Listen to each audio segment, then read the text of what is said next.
we said that similarity and identity can be quantified, and for nucleotides that there's really no distinctions.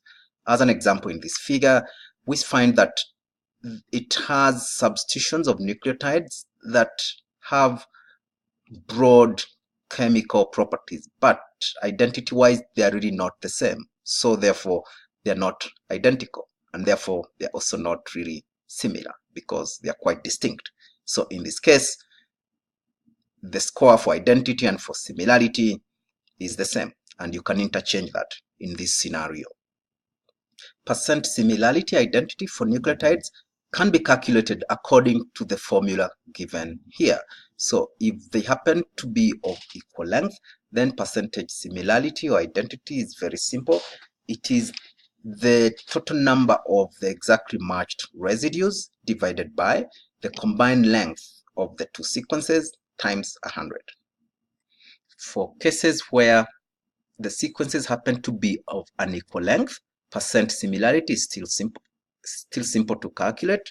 For your numerator, pick out the length of the shared aligned residues that are identical between your two sequences, and for your denominator, take the length of the shorter of the two sequences and multiply that by 100. For proteins, identity and similarity is quite distinct. As an example, sequence 1 and 2 shown here are exact matches, and so they're 100% identical and 100% similar. However, sequence 3 and 4, although they are not quite identical because they carry some amino acid substitutions, they're still 100% similar because the substituted amino acids have side chains that share the same chemical property. So therefore, we call this still similar. We have said that sequence 3 and number 4 are not identical, but still 100% similar. Similar because they have substitutions that have residues that carry side chains with similar chemical properties. For example, consider this first substitution. It involves alanine and glycine. Both of them, alanine and glycine, have neutral and nonpolar side chains.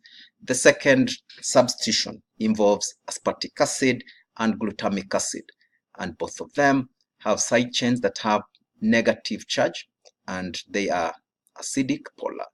And the third substitutions has lysine and arginine, and they too have positive charge and basic polar side chains. And the final one has threonine and serine, and both two have their neutral and polar. So they are still similar in that the protein that made still has the same characteristics as the one made from sequence number 3.